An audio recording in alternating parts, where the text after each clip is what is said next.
biggest movie that I've ever done in my career in terms of its scale. Definitely the biggest movie I've ever done in terms of its ambition. A great filmmaker like Christopher Nolan can do scope and action and fantasy, but also heart and humanity and depth and rawness. I feel like this particular picture is an accumulation of all of his skills and all of his experiences and him at his best. दी ओडिसी के reviews आ चुके हैं भाई, और opinions बहुत ही polarising हैं। मतलब internet literally दो हिस्सों में बंट चुका है। कुछ क्रिटिक्स इसको साल की फाइनेस्ट पिक्चर बोल रहे हैं, तो कुछ का कहना है कि, और मजे की बात यह है कि दोनों ने इस मूवी को आईमैक्स में देखा है। तो फिर कंफ्यूजन क्यों है? क्योंकि भाई लोग नोलन की आईमैक्स को सिर्फ एक कैमरा की चॉइस की तरह ट्रीट कर रहे हैं, विच इज एब्सोल्युटली रॉन्ग। ये एक पूरा का पूरा सेट ऑफ रूल्स है जिसके अराउंड नोलन अपनी कहानी बिल्ड करते हैं, और एक बार तुम वो रूल समझ गए ना, तो तुम्हें एग्जैक्टली समझ आ जाएगा कि क्यों इस फिल्म के कुछ सीन्स तुम्हारा दिमाग फाड़ देंगे और क्यों कुछ सीन्स एक बहुत बड़ा लेट डाउन फील होते हैं।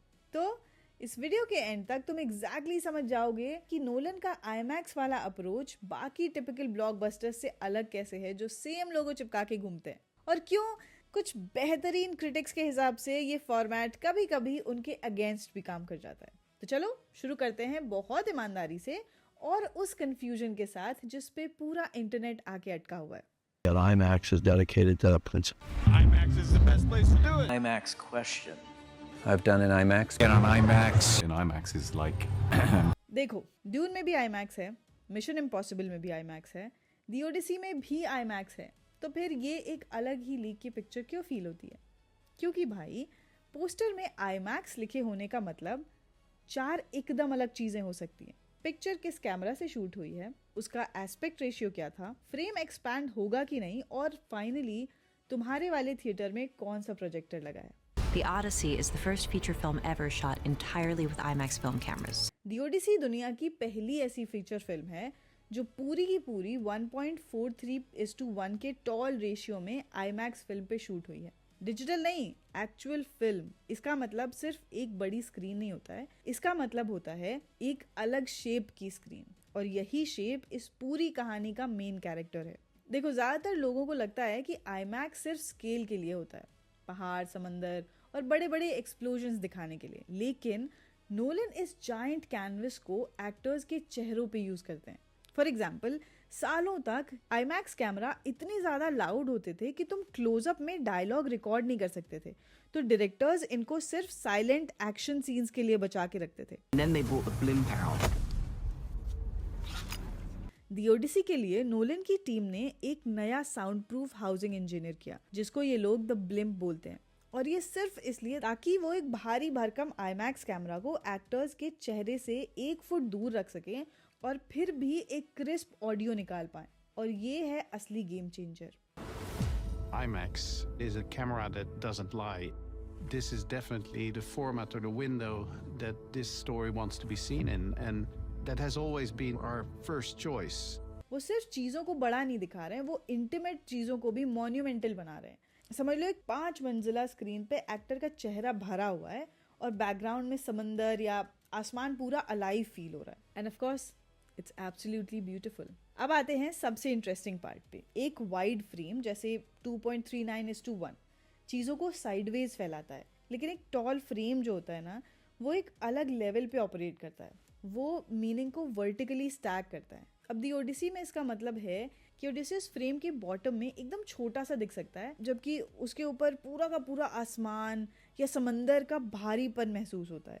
वो जो खाली स्पेस है ना उसके सिर के ऊपर, वो कोई वेस्टेड स्क्रीन नहीं है, वो प्रेशर है, वो भगवानों का गुस्सा है, वो घर से उसकी दूरी है, और ये फीलिंग तुमको एक टिपिकल वाइड स्क्रीन पे मिल ही नहीं सकती।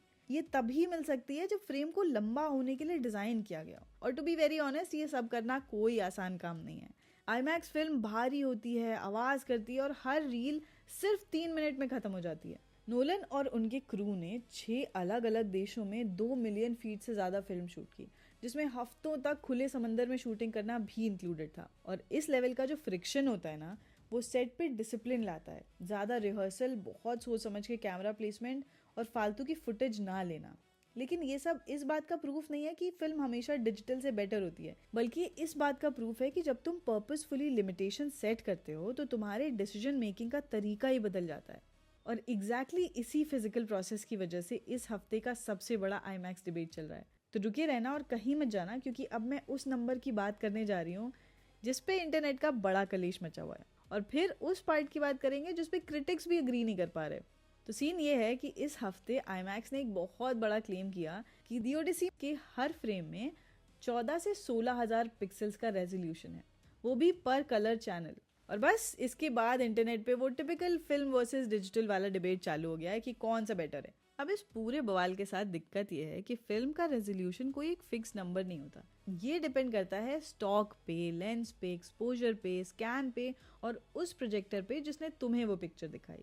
अब असली पॉइंट ये नंबर नहीं है, असली पॉइंट ये है कि उस इमेज को, उस पूरी चेन को सर्वाइव करना होता है, आइसलैंड या मोरक्को की लोकेशन से लेकर तुम्हारे सामने वाली स्क्रीन तक, बिना वो फील खोए जो उसको रियल बनाती है। तो क्या ये सब कुछ हर बार काम करता है?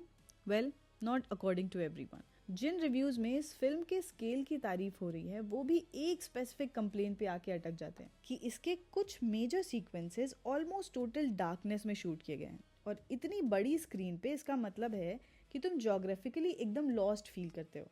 कौन सा कैरेक्टर कहाँ खड़ा है, वो स्पेस एक्चुअल में कितनी बड़ी है, कुछ पल्ले नहीं पड़ता। ये इकलौती ऐसी जगह है जहाँ ये फॉर्मेट, जो पूरी तरह से क्लैरिटी और प्रेजेंस के लिए बना है, अपने ही अगेंस्ट काम करता हुआ फील होता है।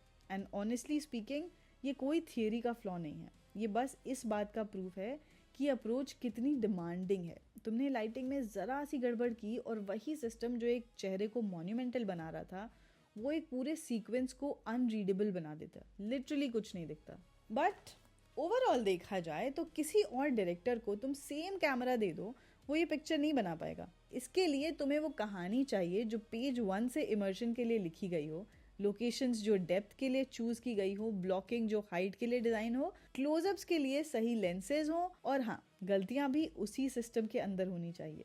यही एक्चुअल डिफरेंस है। बाकी सब IMAX के लिए शूट कर रहे हैं। नोलन ने एक ऐसी पिक्चर बनाई है जो काम ही IMAX की वजह से करती है, मिस्टेक्स इंक्लूडेड। और अगर तुम लोगों ने ये मूवी देख ली है तो मुझे कमेंट्स में बताओ कि क्या वो डार्क सीक्वेंस ने तुमको भी बॉदर किया या सिर्फ मेरी आंखें खराब हैं। जो भी ओपिनियन है नीचे बता देना। मैं मिलती हूँ तुमसे अगले वीडियो में। Bye bye and subscribe.